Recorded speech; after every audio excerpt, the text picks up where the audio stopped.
Ualikhanov and Dostoevsky. Secrets are in the details.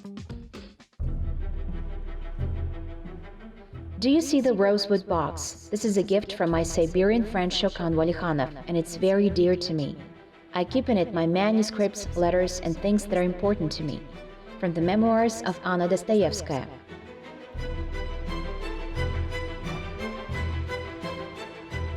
This rosewood box played an incredible role in the fate of the writer.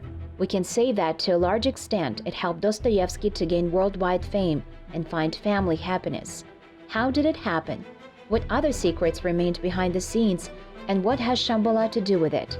The letters of the Kazakh sultan and the Russian prose writer have been studied to the last letter. But can we read between the lines? The mysterious riddle of a rosewood box, or the amazing story of friendship.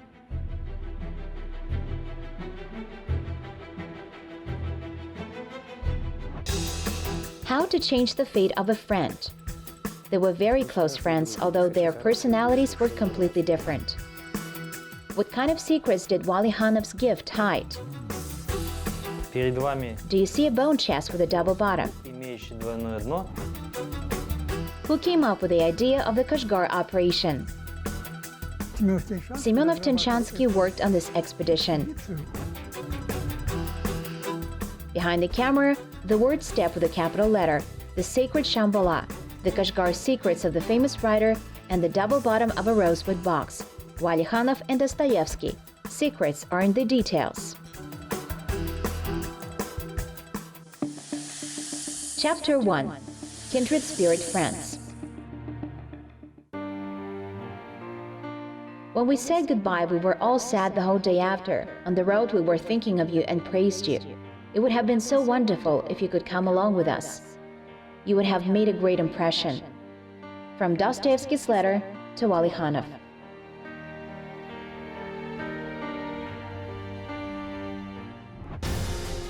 In this letter, they are not on the first-name basis yet, however, soon they will be. Soon they will write to each other, "My dear friend Fedya." That is how Ualikhanov will call his new friend. It all started in Omsk. Engineering workshops were located in the Omsk fortress. Fyodor Mikhailovich was shackled exactly there. In 1849, he was sentenced to hard labor and exile in the Petrashevsky case. Waiting for the execution, 4 years in prison and hard labor, all of it was over. Dostoevsky is sent into external exile as a simple soldier. 1854. By that time, it had been a few years since Shokan Ualikhanov had graduated from the cadet corps. Bright and talented, after graduating, he starts working as an adjutant and a governor, General Gasport. It was February. The weather, as usual, wasn't so great, but it was warm and welcoming at the house of old friends. A former prisoner lived in Omsk for a month. The hospitable hosts protected him in every possible way. They received only those guests who were the closest to him, including Ualikhanov. Most likely, he met with Dostoevsky more than once. They became so close spiritually that they confided their innermost thoughts to each other. People of different characters and destinies, with a significant age difference of 14 years. They were very close friends, although their personalities were completely different. Quiet, dull from the outside, in baggy clothes, with a quiet hoarse voice, Dostoevsky, an impudent, ironic, and dapper-dan aristocrat, Ualikhanov. The first is a convict, a man without a future.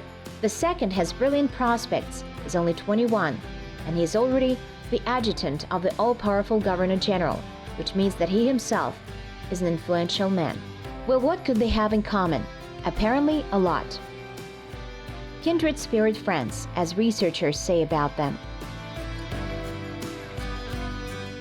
They were very close, and we find this confirmation in the letters. They treated each other with reverence. Interestingly enough, they were born at about the same time, in November. They even had similar handwriting. By the way, the maternal ancestor of the writer was Aslan Murza. According to the genealogical data, Fyodor Dostoevsky had some Kipchak roots. некие кипчакские корни. And anyway, is it possible to explain friendship? You surely believe my sincerity, my dear Ualikhan, without proof. Even if you write 10 books on this topic, you won't be able to write anything. Feeling and attraction are inexplicable. From Dostoevsky's letter to Ualikhanov. How did Shokan help his friend to get his officer's uniform back? Who came up with the idea of sending Ualikhanov to Kashgar? And where did they look for Shambhala? Chapter 2. Семей Shambhala. Dust storms, quite a common occurrence for the former Semipalatinsk. During such storms, the city was covered with sand, while half of the window had to be dug out. Dostoevsky came to a damp sandbox. That's how Semey was called at the time, in March 1854. First, he settled in the barracks, then somewhere on the outskirts in a hut, with a high fence and a low gate. To enter, you had to bend down. Ualikhanov also came to this house, but more often they met at mutual friends. For example, at the house of a local official, Jimchinsky, or prosecutor, Alexander Rangel.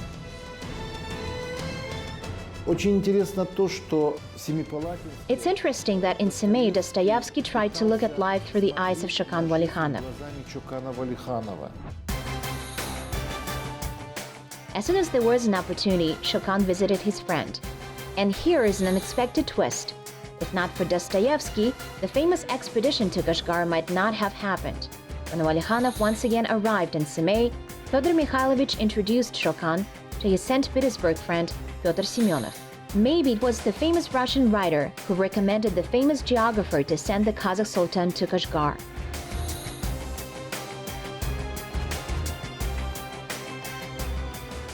Semyonov-Tenshansky worked on this expedition. He had scientific interests in mind, first of all, but in cooperation with the general staff of the Russian army.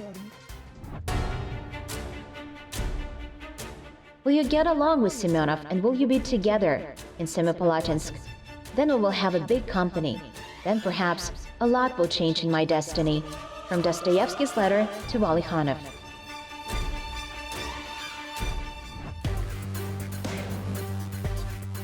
The geographer did not mention the role of Dostoevsky in this whole story. It's quite understandable. Fyodor Mikhailovich was a former convict, an unreliable person, and Semyonov was an explorer. But Dostoevsky unequivocally took part in the discussion of the unprecedented intelligence operation, at least at the beginning.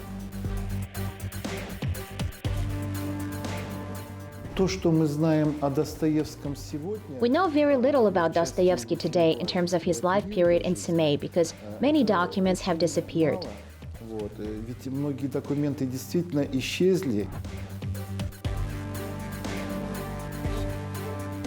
Speaking of secrets, supposedly this whole company, Semyonov, Dostoevsky, Ualikhanov, and also Potanin, and the aforementioned Rangel, were looking for secret Asian knowledge.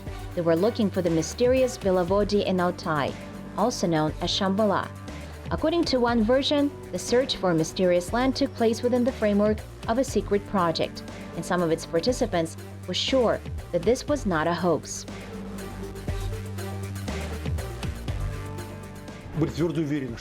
They were firmly convinced that in fact a secret state existed on the territory of Central Asia, which was not included in the official historiography. They came to this point of view due to their research, excavation of burial mounds, Altai writings, and myths and legends of local peoples.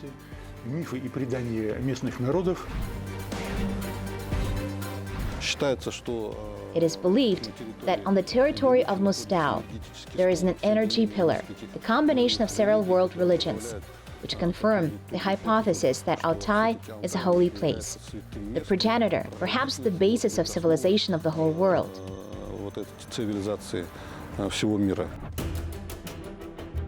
However, the existence of a secret project has not been documented, but the fact that Dostoevsky in Kazakhstan was fond of collecting archaeological finds is absolutely true.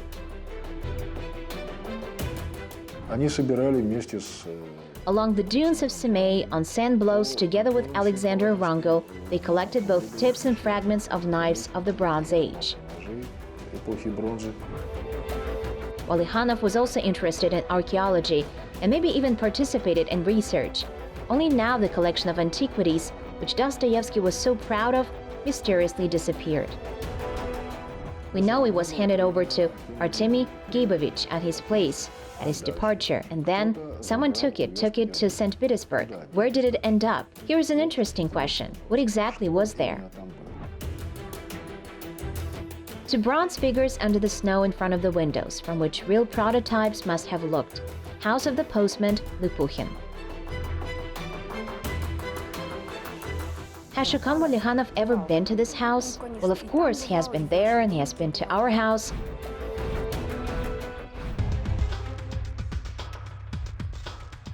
I have a lot to tell you which cannot be contained in one letter. So much grief, worries, and fear have accumulated for what is dear to me more than anything in the world. And now, when I'm completely alone, I regret that I did not reveal everything to you. My dear friend, dear Shokan Chingizovich, I'm writing riddles to you. Don't try to figure them out, but wish me good luck. Maybe you will soon hear about everything from me. From Dostoevsky's letter to Ualikhanov.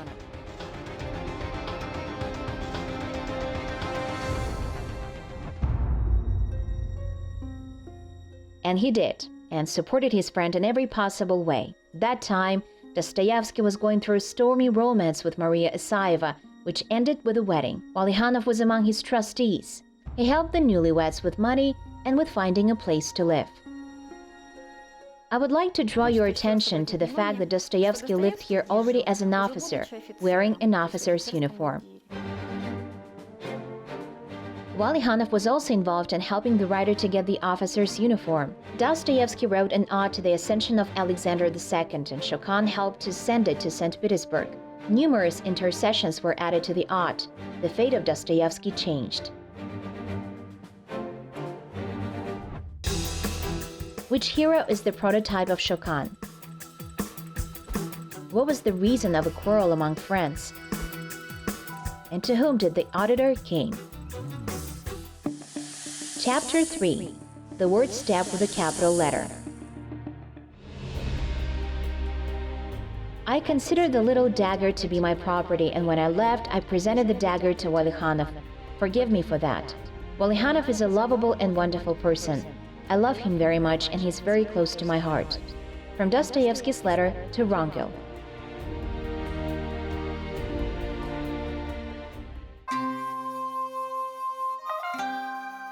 As they parted, the friends exchanged gifts.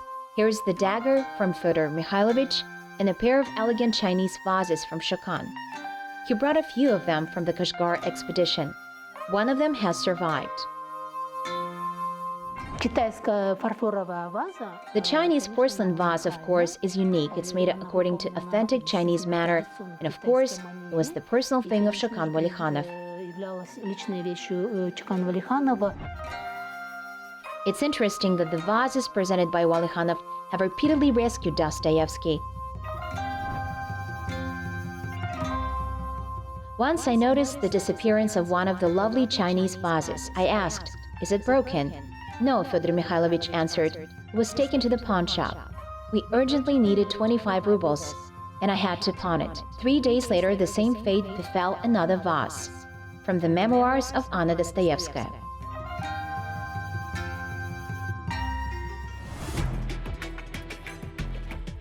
Another gift from Shokan is a rosewood box and an amazing story associated with it, but more on that later. Presumably just before parting, the friends went to Solomon Labin's atelier. This is how the famous photograph appeared. Shokan in this picture looks exhausted. He's just returned from Kashgar. Dostoevsky is not yet used to the new situation. He's finally allowed to leave Semey. It's interesting that the writer did not like to be photographed. Dostoevsky said that photography will never convey the true face of a person. A machine cannot convey what the inspired hand of an artist can do. In rare moments, a human face expresses its main feature. The artist studies and guesses this thought of the face, at least at that moment, and it might not be there at all on the face.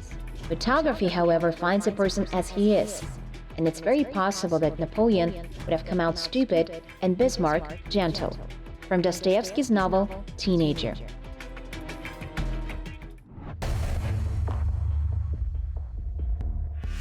Shokan, judging by his memories, took pictures with pleasure, but it seems that some thoughts and maybe entire phrases from this monologue belong to Ualikhanov. When the writer ponders the image of Versilov, he remembers his friend. There is such an entry in the manuscripts of the novel: terrible innocence, Ualikhanov, charm. Supposedly, he based part of Versilov's character on Shokan Ualikhanov. Yes, of course, if we recall his description, then we see many common personality traits. Most likely, Shokan was the initiator of the trip to the salon. It is noteworthy that this is the only photo where Dostoevsky was shot together with someone else. The rest of the surviving photos are single portraits of the writer. And here is another detail. Most likely there were several joint pictures. This is mentioned by their common Omsk acquaintance. I wish I could talk to you about many things instead of your portrait, which I have from Ualikhanov, where you are with him. From Ekaterina Kapustina's letter to Fyodor Dostoevsky.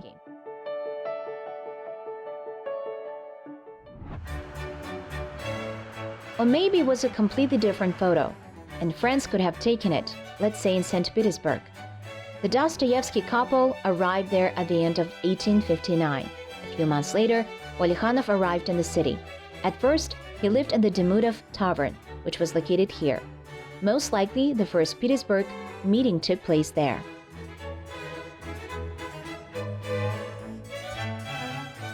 Shokan Ualikhanov is a man of mystery. Well, what do we all know about him? What did he do in St. Petersburg? Well, we know he lived in a tavern and went to work. But what else? It's unclear.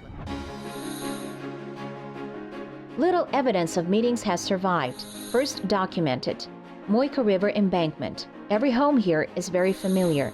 This is where Pushkin lived at house number 12. And next to him is his friend Ivan Pushin. It was in this building that Ualikhanov presented his report on Kashgaria. Dostoevsky was present at the meeting. He shared the triumph of a friend, in which apparently he was involved himself.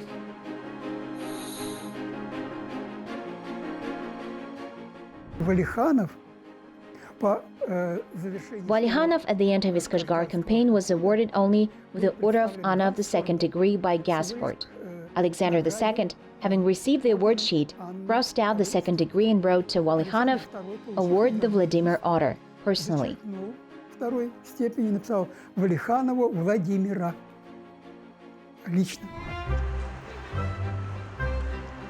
Life in St. Petersburg was in full swing in all aspects.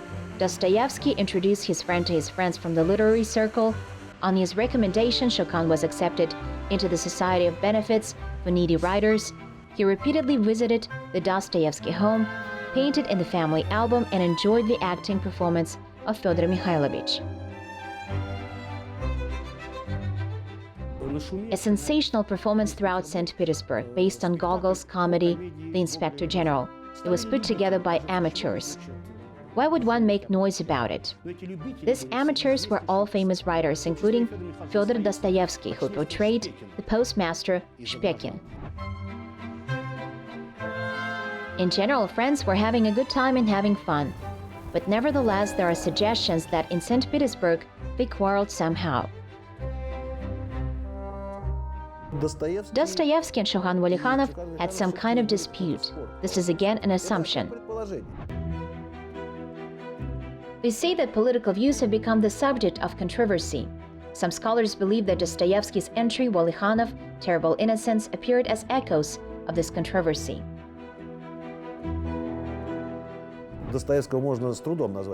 Dostoevsky can hardly be called a Democrat, and Shokan Ualikhanov was democratically inclined. He wasn't a radical Democrat who demanded instant changes. However, these disputes, if they were, of course, did not affect their friendship in any way. Ualikhanov spent a year in St. Petersburg, living in full confidence that he would return and that they would drink tea together more than once and walk along Nevsky Avenue. But it did not work out that way. How many letters from friends have survived? How did the rosewood box change the fate of a writer? And can friendship be measured? Epilogue. Invisible presence.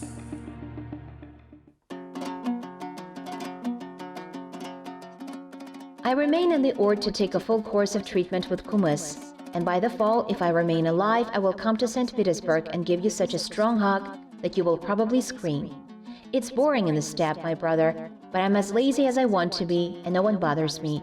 Do not forget, send me your photographic card. From Ualikhanov's letter to Dostoevsky.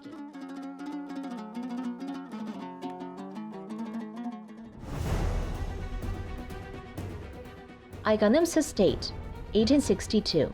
Only 4 letters from Ualikhanov and 1 from Dostoevsky have survived, and the correspondence was active.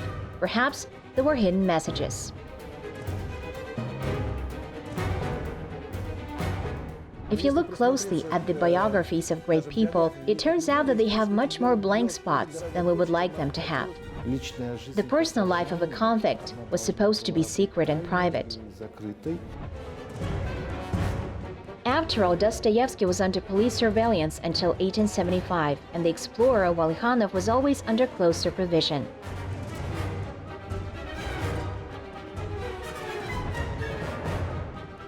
I haven't heard from you for a long time, my dear Fyodor Mikhailovich. Are you alive? However, if you had died, it would have been written in the newspapers. So I must assume that you're alive. But you have forgotten us, those who are living and crying in the Kyrgyz desert.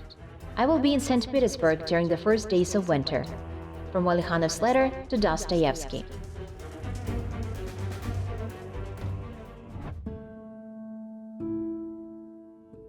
(1864). It is believed that this was the last letter from Shokan.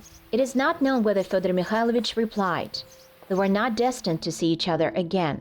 In 1865, Ualikhanov died, but Dostoevsky kept the memory about his friend his entire life.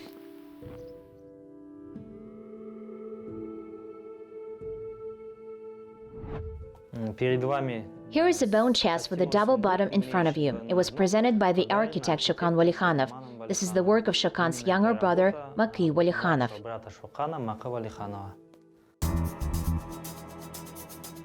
They say this is a copy of the box that Shokan presented to Dostoevsky. It was made by special order of Ualikhanov with a special purpose, so that the papers of the convict writer would not be seized by the special services.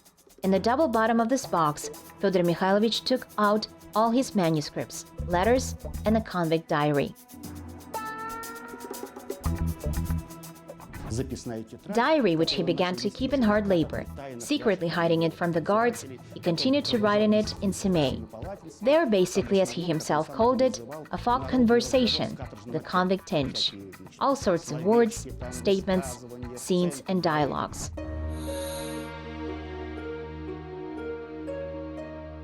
Everything that helped him write famous works. It's interesting that Dostoevsky always wrote the word steppe respectfully with a capital letter, and in this he paid his respect to his kindred spirit friend, to his invisible presence. And another extraordinary story associated with the box. 1866, Fyodor Mikhailovich is in love again, but he does not dare to make an offer. Big difference in age, what can he give a young girl? But if she becomes a good wife, she would not be mistaken again. But the day before, he dreams of a rosewood box, a gift from Shokan.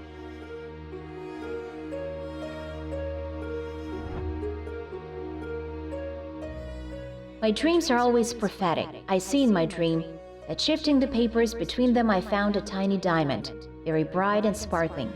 From the memoirs of Anna Dostoevskaya.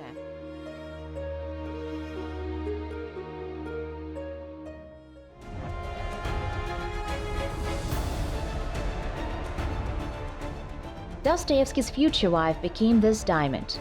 Ualikhanov was no longer alive, but he was like a guardian angel, pushing a friend to make an important step.